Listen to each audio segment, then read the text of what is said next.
human beings are the only living being in this world who create problems. Other living beings survive by following the nature, their way of life. Human beings have no system, and they do not follow the nature. And today here on this earth there are 6 billion human beings. Each and every person think individually. There are no two people who think equally. This is the nature of the human mind. When the United Nations wanted to draft the Constitution, preamble to the Constitution, they have written like this: war begins in the human mind, and peace also must come from the human mind. Actually, they are repeating what the Buddha has said in Dhammapada, first stanza, Mano Pubbangama Dhamma. Human mind is responsible for everything good and bad that exists in this world. So, war, violence, disturbances, bloodshed come from the human mind, not from the hell. If all these problems come from the human mind, then peace, calmness also must come from the human mind. Peace never come down from heaven. Peace never come down from God. Peace come from the human mind.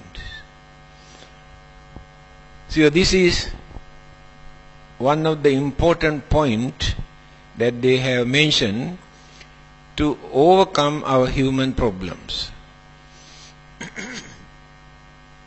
I remember many years ago, 4 ambassadors from 4 countries came to see me: Sri Lanka, Burma, Pakistan and Russia. They told me they always discuss these problems, but we have different opinions. Therefore we decided, Sri Lankan High Commission suggested, why not we go to a Buddhist temple and discuss this matter with the Reverend. Then first started by Pakistan ambassador. He said, we are talking how to overcome or settle our human problems. But I strongly believe unless or until we develop faith toward God, there won't be any solution or peace on this earth. Therefore, belief in God is the only solution for us to overcome all our problems. Then I told him, there are millions or billions of human beings who believe in God, very strongly believe. But do you think those who believe in God live peacefully without facing any violence or bloodshed or war or disturbances, or without creating problems? Therefore, how can you say only those who believe in God can live without creating problems or knowing how to overcome their problems? Then Burmese ambassador said, if we want to overcome our problems, we had to educate people. Without proper education, it is impossible for us to overcome our human problems. Then I told him, there are many in this world who are educated. Most of those problems come from the educated people. They create more problems than innocent people or uneducated people. Therefore, I don't think that education is the solution for us to overcome our problem. Why? The modern education is academic knowledge, book knowledge, or worldly knowledge. This word, education, is derived from a Greek word, ediko. Ediko means development. Development of the mind is called education. By knowing everything under the sun and the moon in this world, there won't be any development in our mind. Please remember this. Therefore, we have neglected the real meaning of this word by using the word education, that is academic knowledge or worldly knowledge, but no development, no discipline in their mind. Educated people can create more violence by using their intellect, by misusing, abusing their intellect. They can create more problems. But uneducated people are innocent. They do not know how to create so many problems. Then, Russian ambassador says, if we want to overcome our human problems, we had to abolish capitalism. We had to divide everything equally without any discrimination. No rich people, no poor people. Then we will be able to overcome our human problems.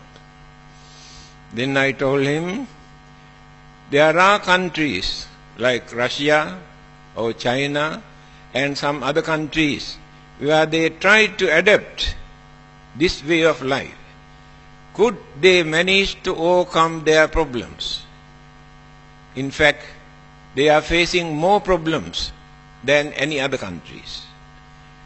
On the other hand, it is against the nature. By force, we cannot abolish this. Take for instance, today we distribute everything equally.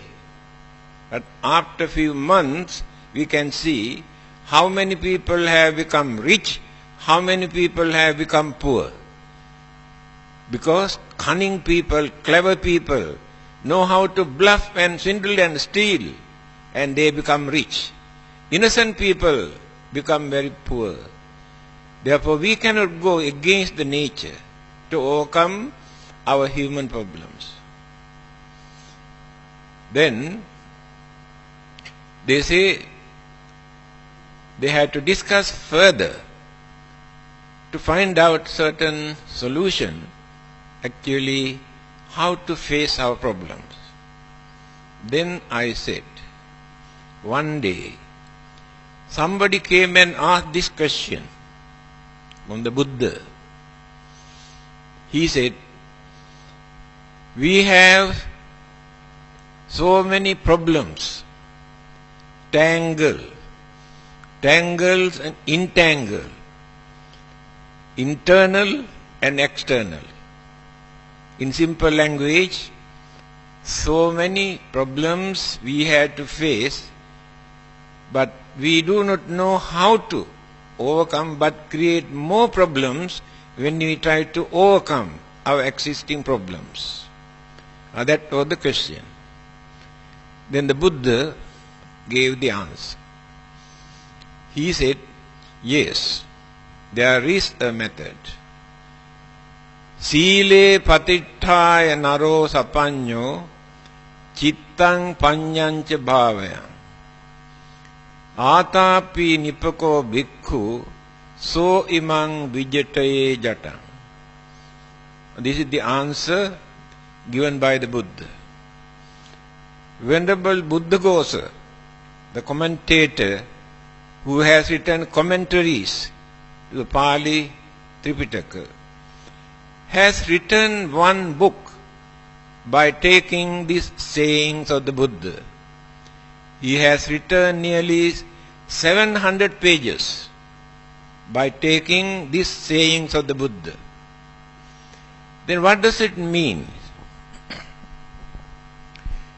Sile patittaya naro sapanyo.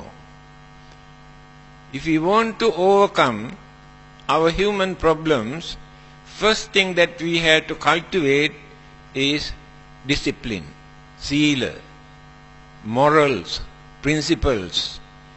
Without cultivating these qualities, these virtues, it is impossible for us to overcome any of our problems. Here you can understand discipline is the most important things in our life. That is the real meaning of education. When you refer to Sanskrit language, there's a saying, Vidya dadati vinayang vinayadeti patratam patratam dhanamanyeti. Here, Vidya means education. In English, we say education. In Greek, we say another word, ediko. In Sanskrit, we say Vidya. Vidya gives vinaya, discipline. Education means we learn how to live, how to talk, how to do our work by adapting certain discipline. Otherwise, we can make a lot of mistakes, disturbances, violence, if there is no discipline. Therefore, we must know how to behave in different places, different attitude. When you come to a place of worship, you had to cultivate your discipline in different ways. When you work in the society, you had to adapt certain discipline in different ways. When you are at home, in front of your parents, in front of your children, in front of women, they had to behave by following certain discipline. Here you can understand everywhere, wherever we live, there must be some sort of discipline. And this discipline encourage for people to welcome us, entertain, support, having seen how we behave. Therefore, we cannot neglect certain principles, certain manners that people have been maintaining for thousands of years.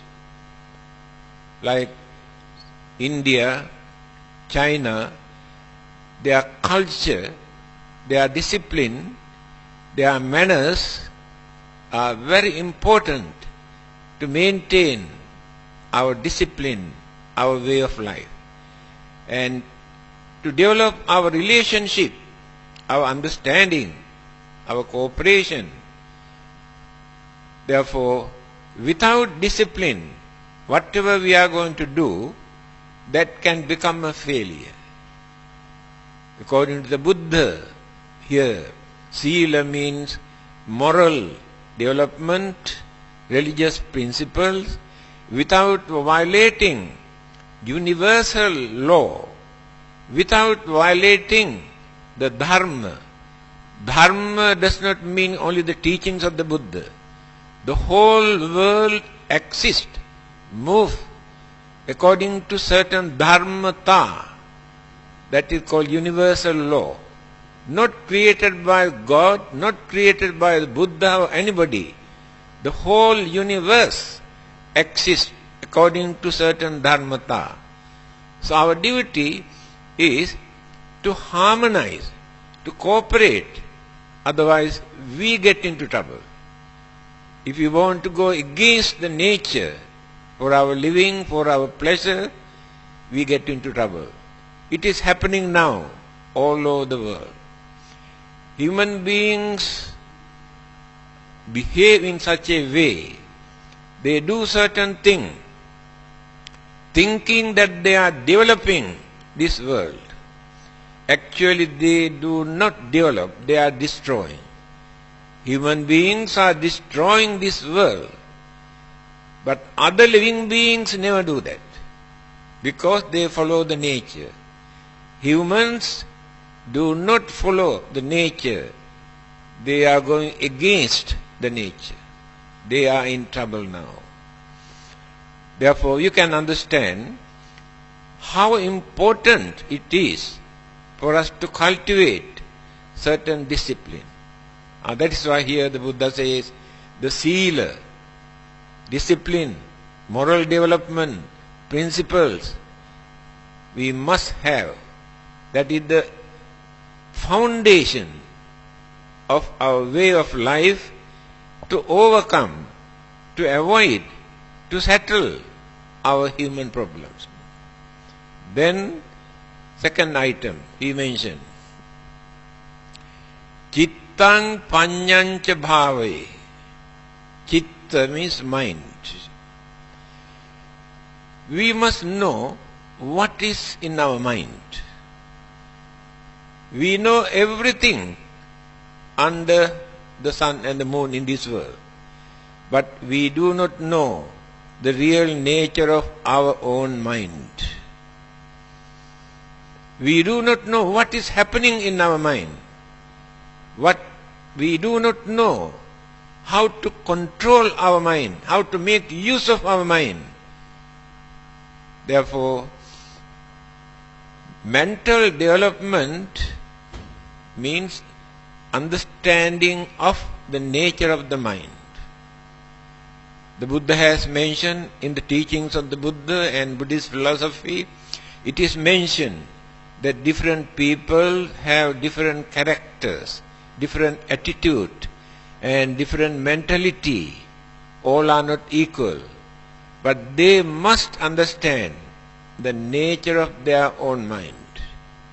Take for instance, some are very hot-tempered, some are leading very romantic life. To them that is more important than anything else. And some others are so greedy. Their duty is collecting and accumulating. And some others have very narrow-mindedness. Their understanding is very, very poor. Some have very confused mind. They cannot come into a conclusion to understand things properly. Some are very intelligent, but they can misuse that intelligence if that intelligence is not guided properly. Now let us take, scientists have discovered so many things by using their intelligence. Without depending on God, without depending on religion, they could manage to discover wonderful things here in this world. But unfortunately, after that they misused what they have discovered for the destructive purpose. They discovered atom, energy. This energy, instead of using for constructive purpose, they produce nuclear weapons to destroy the whole world. People say, by using the existing nuclear weapons, they can destroy the whole world within half an hour. That is, human mind, intelligence, discovered, produced all these things. That is why Albert Einstein, one of the best scientists, everybody respect him. He says, science without religion is blind. Religion without science is lame or crippled. 100% correct what he says. Now scientists have discovered so many things. They misuse for the destructive purpose because they were in the dark. There is no religion to guide them, advise them how to make use of their discoveries without producing things to destroy the whole world. On the other hand, religion without science is lame or crippled or not active. It is true. In the name of religion, people have written so many things in their holy books. Then say this is given by the God, this is taught by the Buddha, and this is given by another prophet or messenger. They have recorded in their holy book. When scientists, intellectuals, great thinkers study these sayings in their holy books, they cannot agree, they cannot accept. Therefore, religion is in danger today.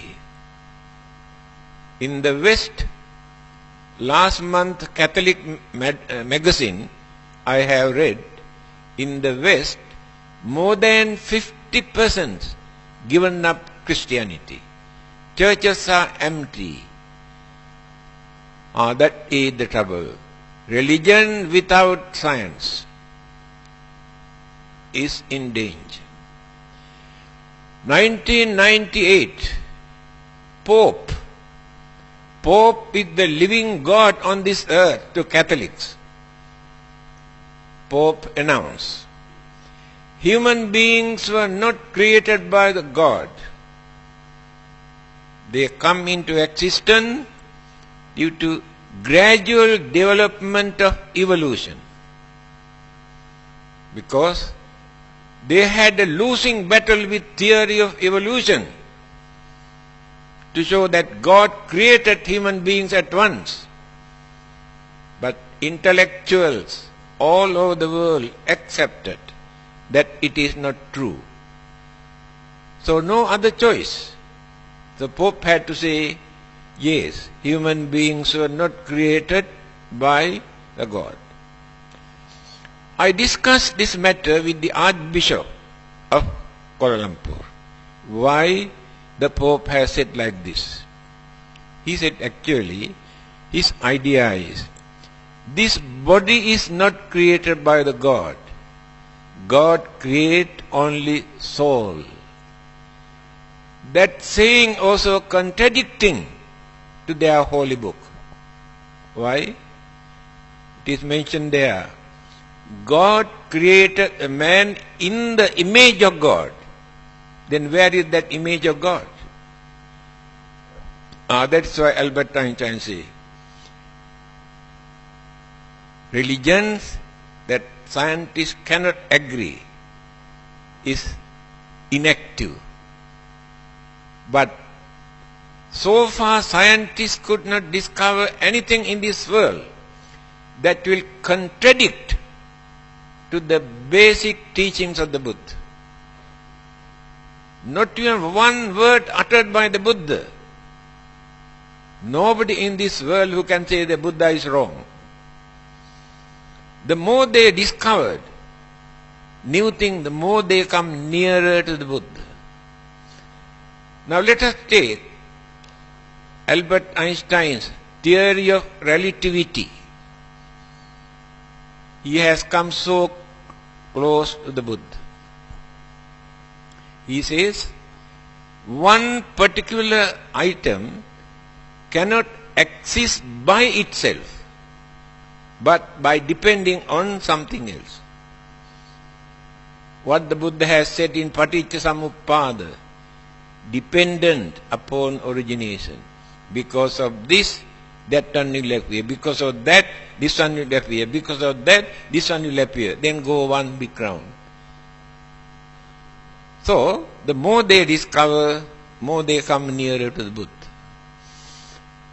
So here you can understand now that human intelligence must be guided properly, otherwise they can destroy everything, and all the immoral, corrupted, wicked, cruel, dangerous things also come from that educated human mind.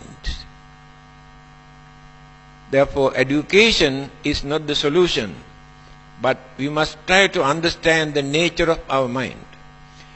By knowing that, we must have courage and knowledge and understanding by using our full effort how to control our weaknesses. All of us have weaknesses in our human mind. In fact, our anger, jealousy, grudge, ill will, enmity, all are weaknesses. We should not try to justify. All these are dangerous. All are weaknesses. By knowing this, we must use our full effort to subdue, to control, to suppress slowly. Then we can behave as cultured, harmless, respectable, noble human being without harming others, without disturbing others, without bluffing others. That is what the Buddha says. Must try to understand the nature of your own mind. Then you will be able to overcome many of those problems that you are facing, your internal or external. Problems are natural. There is no living beings in this world who have no problems, especially human beings, because of their mind. So, by knowing the nature of our mind, we must use our full effort. Then we can understand. We are very noble. We are harmless. We are respectable. Then there is nobody to create problems and disturbances, if you can understand the nature of our mind. Now, if we are hot-tempered, you must understand this is dangerous. This can create lot of trouble, disturbances, enemies, calamities. Why not I try to control this? Then you are very jealous. Then you have to think, what do I gain by harboring jealousy? Nothing. I create very bad atmosphere. I create others as enemies for me to be. Therefore, why should I maintain this jealousy for nothing? Allow others also to experience pleasure, enjoyment, their way of life, without creating jealousy, criticism, without passing remarks. That is another method for us to overcome our problem. We are very selfish. By disregarding others, we enjoy our life. When others are needed, our support, our assistance, our help, it is our duty as human beings to give our helping hand, do what we can. Then we can reduce that selfishness. Here, one by one, when we study how many weaknesses are there in our mind, whether we are educated or not, whether we are religious minded or not, still we have many of these weaknesses. This is the second point the Buddha has pointed out.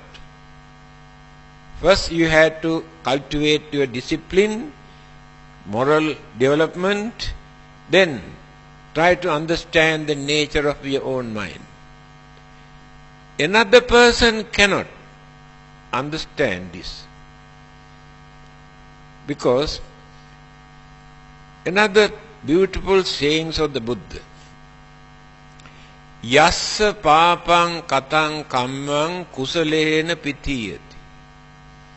This sayings of the Buddha is very important for us, because there are people who approach you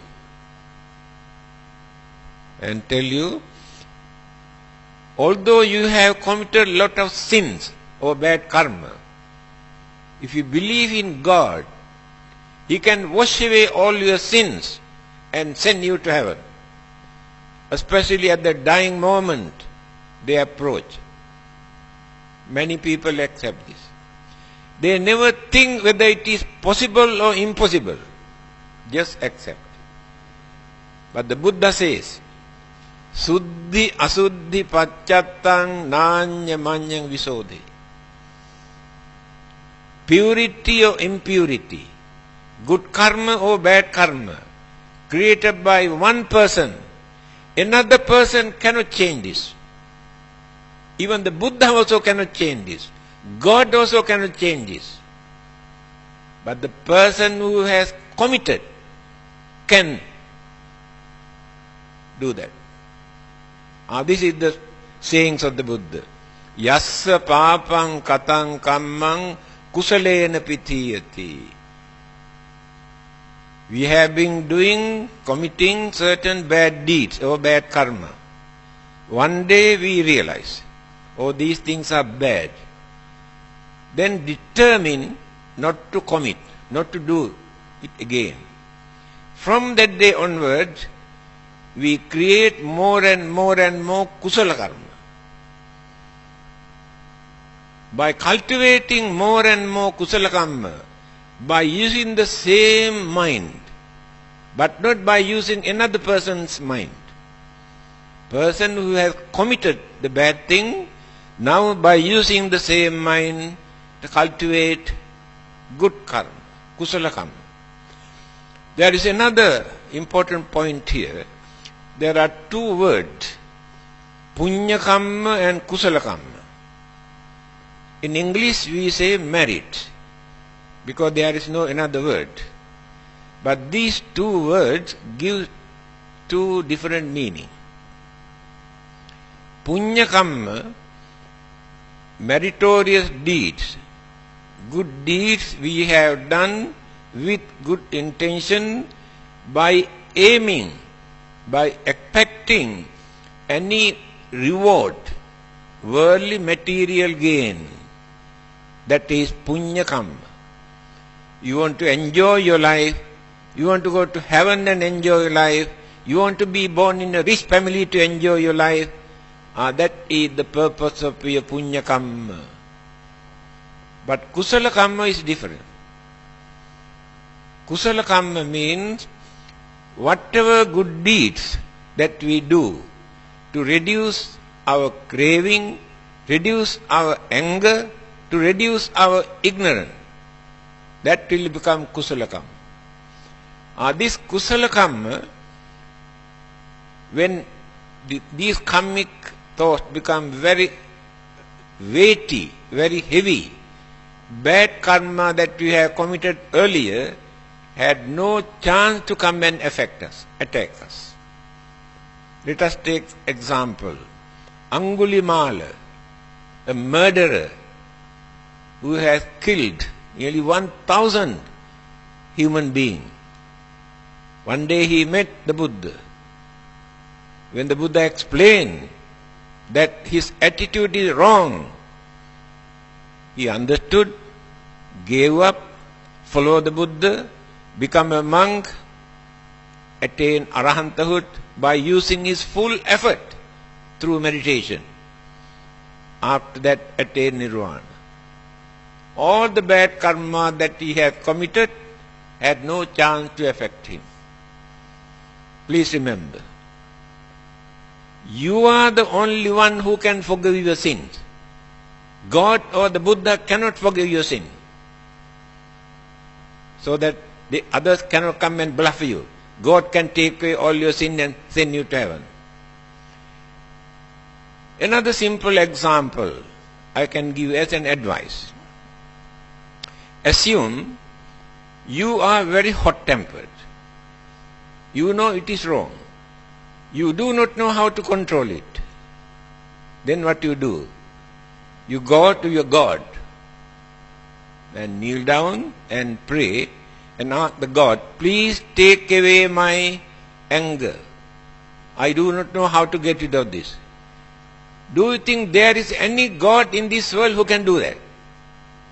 Impossible.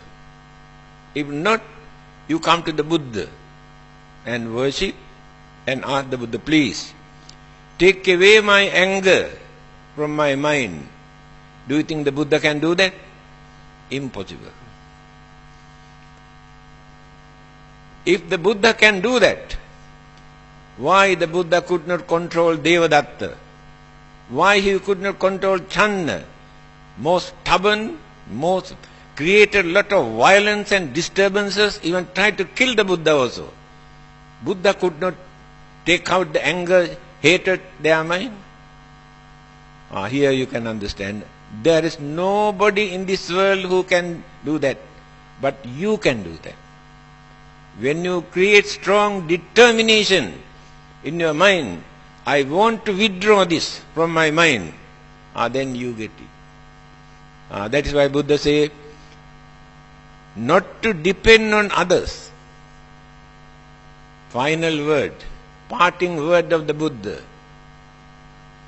Attadipa bhikkhave viharata attasarana ananya sarana. Develop your self-confidence without depending on others for your salvation. These are the beautiful sayings of the Buddha. So people do not understand, never remember these kind of sayings of the Buddha. Because when Christians talk about Christianity, they say our Bible says like this. They can quote. When Muslims talk about Islam, they say our Quran says like this. When Buddhists talk about Buddhism, what do they say? People say like this. There is nobody to say the Buddha says like this. Now I have given so many quotations of the Buddha. They are very important for you to learn and to remember. Then others cannot bluff you, mislead you. Then you gain confidence. Oh, the Buddha has given this advice in this way for us to maintain. Go ahead with confidence. That is why here the Buddha says, you must try to understand the nature of your own mind. Then you can overcome many of your problems. Then come to the last word. Chittang panyancha bhave, panya. We started with discipline. Then we understood the nature of our own mind. We use our full effort to control, to develop, to discipline the mind, to purify the mind. Then in the end, what do we gain? Prajna, wisdom. Now we have no wisdom. We have only knowledge. Knowledge is not wisdom. Knowledge is the memory. What we have learned by hearing, by reading, whether science or technology or languages or history or geography, anything in this world, all these are memories. There is no wisdom. Wisdom never appears in our mind if we allow our human weaknesses to dominate our mind. When we reduce those evil forces from our mind, our knowledge slowly turns into wisdom through our experience. Here you can understand how the Buddha gained his enlightenment. People use this word but do not know actually what is enlightenment. If anybody asks, can you tell me, you follow the Buddha, you worship him, can you tell me who this Buddha is? How many people are there to give the correct answer to this question? So one day, when Buddha was going somewhere, he met a Brahmin. This person has never seen such serene figure, complexion, features. He thought this person must be a god. He came and asked, are you a god? The Buddha says, no. Others try to claim they are God or son of God or messenger of God. But the Buddha says, no, I am not a god. Then he asked, any other form of supernatural living being? The Buddha says, no, I am very natural. Then he asked, then are you a human being? No. I am not ordinary Manusya. Then who are you? Because confusing in his mind. The Buddha gave the correct answer. The self-introductions of the Buddha. If you can remember this, then you can understand, you can tell others who the Buddha is. Otherwise, you talk all sort of things according to your imagination. How he introduced himself. Abhinyayang abhinyatang. Understood are the things to be understood. That means he understood everything in this world. How did he do that? Not within one lifetime. By practicing 10 paramitas, life after life, he went on developing and developing and developing and developing up to the maximum level to understand everything. Then, bhave tabbancha bhavita. I have practiced all the great qualities, virtues, principles, precepts, morals, ethics, all the good qualities I have cultivated. Pahatabbang pahinang me. I have eradicated, uprooted all the evil thought, word, action. No evil, wicked, cruel, harmful, immoral attitude in his mind. Completely eradicated. Tasma buddhosmi brahmana. Therefore I am the Buddha. Not a god, not an angel, not an ordinary man. I am the Buddha. See what a wonderful introduction. If anybody asks who the Buddha is, here, one who has completed these 3 things. What are those 3? He understood everything that exists in this world. No one can say Buddha cannot understand this. He cultivated all the great qualities here in this world. He has eradicated all the evil thoughts, word and action. Then complete purity in the mind. Then supreme wisdom arose. After that he mentioned the nature of his wisdom. Chakkung udapadi, jnanang udapadi, panya udapadi, vidya udapadi, aloko udapadi, brightness. That is enlightenment. People measure, people use this word very loosely to to introduce enlightenment. It is so easily. It has taken such a long period for Buddha to gain this enlightenment. By practicing these three. First, observing all the principles, then developing, cultivating, realizing the nature of the mind. After that, got the wisdom, supreme wisdom. Then no more human problems. Internal or external, all our problems are settled. Yeah, this is the answer to this question. I am advised to speak only up to 9 o'clock.